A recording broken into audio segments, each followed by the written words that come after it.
Hey y'all, it's Kayla. Welcome to the e-commerce mom. I'm so happy that you're here. My goal is to provide encouragement and resources for the reseller mom.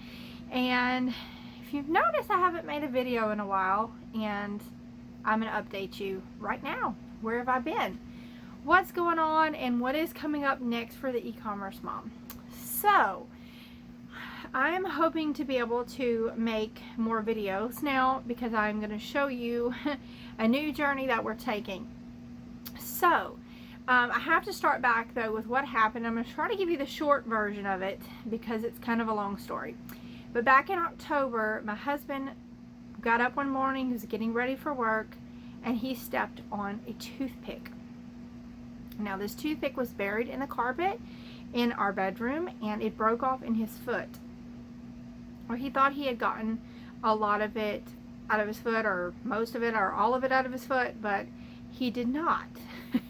And so he went to the doctor. It was infected. He got on antibiotics, and about a week later he was still in a lot of pain. And so he ended up having an MRI and found out that there was an inch-long piece of toothpick still in his foot, and he ended up in surgery, spent the weekend in the hospital, and he was on IV antibiotics for 4 weeks with a PICC line. It was a huge ordeal. So he ended up having his surgery on November the 8th, and he has only been without the PICC line and the antibiotics for about a week. So it has just been really crazy with that. He was very limited to what he could do. He was on crutches. I mean, it was a whole big thing. So anyway, about that time that he was in the hospital, someone told us that they thought that he had gotten a job he applied for. Now, he works for the federal government, and I don't talk about his job a lot because of the nature of his job. It is a very dangerous, very highly stressful job. So I can't talk about it a lot, and I don't talk about it a lot. And so that's why you won't see him on my channel or our children. We try to maintain some level of privacy for our family, and a lot of it has to do with his job. So he had been trying to stay here locally. We live in central Louisiana for a long time, and we just could not make it work. He was not moving anywhere up in his job like he wanted to. There is another location near here he applied for. The location he's at, he applied for jobs. He could not get a job anywhere. And a lot of the way this works is they just like you to move. And so if you don't want to move, then you don't move up, mostly. I mean, sometimes you'll get a position at the place you're at, but you might only get one position. And that's kind of what happened here. He wasn't starting with his original position, but they wouldn't give him any more further than that. So he started applying for jobs, and he applied for one in Georgia. No, not Georgia, Florida. In Florida, and that did not work out, and they ended up not hiring anyone for that position. And that was kind of a long way away. You know, our kids' only grandparents live here because they're my parents, and so we would like, you know, for our kids to be around the grandparents, and, you know, it's nice having a babysitter or help when you need it. But our kids are kind of older now, and they're a little more independent, and so, you know, it's easier not to have a babysitter now, although it is very nice and convenient. So then he applied for a job in Texas in the Houston area, and he also applied for a job here. It ended up around the time that he had the surgery, he heard that he was getting the job in Texas. And then when it all came down to it, about 4 or 5 weeks later, when they officially announced that he had the job, he was actually offered both jobs. But he actually turned down the one locally here because the one in Texas was better for his career. And honestly, where we live, it's gone downhill. And I'll leave it at that. It's just not good. And so Texas has a lot more opportunities for us, both financially and for our business and all kind of stuff. So we are excited about moving. We are going to be moving in probably the end of February. His first day of work is in the first week of March. And so we will be moving before then, hopefully. And I'm hoping we can find a rental property because we'll be renting, and we'll be able to move and transition well and not have to stay in temporary housing. That is the plan. So what does that mean for my reselling business? And what does that mean for the videos that I'll be able to make now? Well, for one, I'm going to live in a metro area of about 7,000 people. Now, to give you a perspective, all the people that live in Louisiana and all the people that live in the state of Mississippi, which is our neighbor state, it's actually the state I was born in, that totals the same as this greater metro area that I'm going to be living in. That is insane to me. It's a lot of people. But you know what that means? That means a lot of really good donations to thrift stores and a lot of thrift stores. We have very few thrift stores here, and most of them I won't even go in because they're in bad neighborhoods, and then the other ones are just not really worth your time. So I will be in an area where there are probably 30 thrift stores within 20 miles. That is insane for me because it's just not like that here. So my plans are thrift differently, thrift better, as far as higher average selling price, and I probably will start selling more clothing because I'll be able to find it. I'm not a huge fan of clothing, but you know, if I can find clothing and shoes that are really good average sales price, I will definitely change what I'm doing. So I'm going to be hauling a lot of different stuff. You know, where I'm at, I'm kind of in a rural area. The largest town near me is probably 60 or 70,000 people, and it's just not very big, and you know, compared to where I'm going, and you just kind of get what you can get. And so it will be totally different. I'll be finding totally different things there, and of course I'll still be garage selling too. The other thing is I have quite a bit of inventory here, and because I have my own storage building where I'm at right now, and it's 15 by 30, so it's pretty big, and I can do whatever I want to here. But when I'm moving, most likely I'm going to be renting a climate controlled mini storage. Not the most exciting thing in the world to me because I like being with my inventory. I like being able to answer questions quickly if I need to look at something, and I don't want to have to go to the mini storage every day and pull orders. But you know what? You got to do what you got to do. Also, don't look forward to taking 3 children with me to the mini storage to pull orders either. But you know, it is what it is. But the thing about it is, we are getting professional movers. That is a perk of this move. There's a lot of perks of this move, thankfully. And they are going to be packing and shipping everything that I have. But they do not take items that are intended for resale or commercial use. So that means that I'm going to have to really reduce my inventory a lot. Like a lot. So what I've done to do that, and here's some tips for you. Maybe it'll help you out. I have 2 antique booths. The owner of the antique booth, of the antique mall, she owns both of them. She offered to let me, and I did not ask for this because she has a consignment area, and she's like, well, I have this empty booth over here if you want to take it up with your stuff. You'll be filling up a booth and it'll do me a favor. I think she's really just being nice, but you know, but it is true. She is filling up the booth because she doesn't have anyone that wants to rent it. It's a large booth. So I have a lot of furniture and big items there. I'm also going to be selling a lot of furniture, or several big pieces of furniture in my house because I just don't want to take it.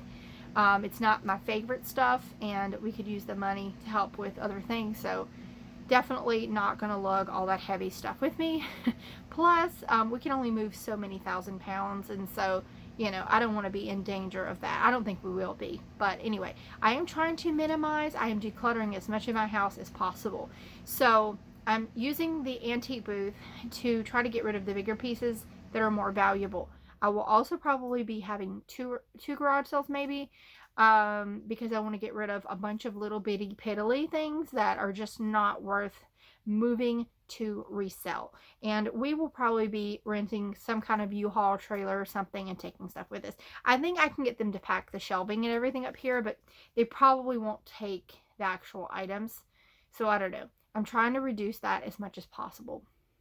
So those are the things that I'm doing. Just try to get rid of as much as I can so we don't move as much. This is a PCS move, much like the military. My husband is not in the military, but he has a similar job, sort of. So anyway, they will be paying for us to go house hunting. They will be helping us with expenses as far as that goes. With moving, they will buy our house if need be. So there's a lot of stuff that goes with that. I think the house is probably going to go up for sale in the next week or two. And so we have been trying to get the house ready, doing touch-up paint and all the little projects that we haven't finished. Oh, and on top of the issue with the foot, and it was so frustrating for my husband not to be able to work on these projects while, while we were trying to get ready because we knew it was coming. And we knew even before then we had kind of been working on stuff because we knew if he didn't get the job in Texas that we were going to be moving somewhere. We were going to apply for something, we were going to get something, we were going to leave. And so it was just inevitable. We just didn't know when. And right now when I'm filming this, if you're watching this later, it is the week before Christmas, so of 2019, and we will be moving hopefully the end of February 2020. But there is the off chance that we put the house up for sale and it sells quickly. We've had this happen to friends before. They will move us into temporary housing until our report date.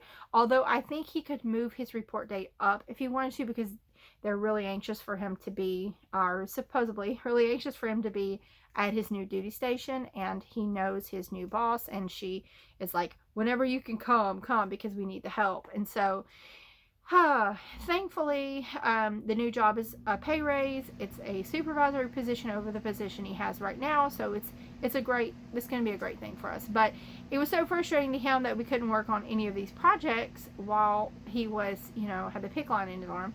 Well, then over the last few weeks, we've been having issues with our septic system.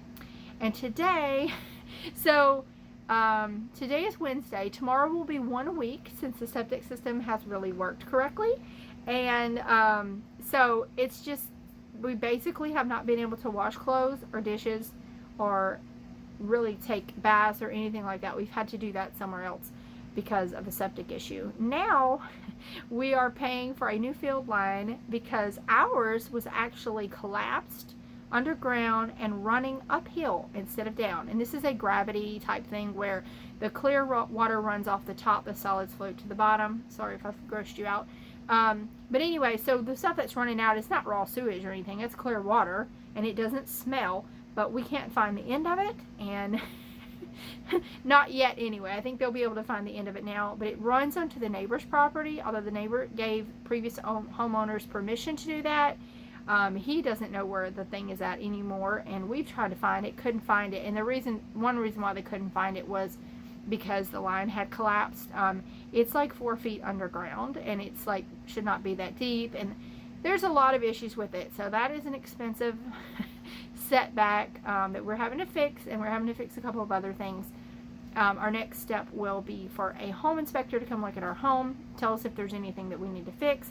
We have to fix it, and then we go from there. So with the home buyer program with the federal government, it kind of goes in reverse. So they do the appraisal and the inspection first, and then they do the actual sale. But they'll actually buy it. Even if we find a private buyer, they'll actually buy it and then sell it to them anyway. That's just their process. So it has been kind of a crazy last few months, and I feel like the next few months are going to get crazier, and I want to show you what I'm up to. What's crazy though, I'm probably going to say crazy 50 times, but what's crazy is that I've been trying to get rid of stuff, and I want to get rid of stuff because I don't want to garage sell it. Like, I won't get prices for my stuff, and so I've been trying to get rid of it through my antique booth and eBay, and I really need to be listing somewhere some of this stuff. But I've been working on the inside of the house trying to get it ready. And then with the whole septic issue, it's just been one thing after another, y'all. And then when we move, I'm going to be homeschooling all 3 of my kids, because I don't think I mentioned that in any of my videos, maybe. But I am homeschooling one of them now, and I'll be homeschooling all 3, doing my reselling and YouTube and blogging. So it's going to be really interesting to see how this all goes. So I have kept everyone on my newsletter updated. So if you want to get my email newsletter, there are links below. There's also links below for all kinds of things that you can check out. And if you would like to hear more about my journey to move all this reselling business here, I'm not even going to show y'all because I'm ashamed of it. It's a mess, and so I have got to get that under control before we move. But I would love for you to stick around. I'll be putting out more content soon. Please hit that subscribe button and the notification bell. And if you have tips for moving a reselling business, please let me know. Leave me a comment. Let me know what your best tips are. I would love to hear from you because I need all the advice that I can get on this, because y'all, it has just been so crazy here. And I told you I was going to say crazy again.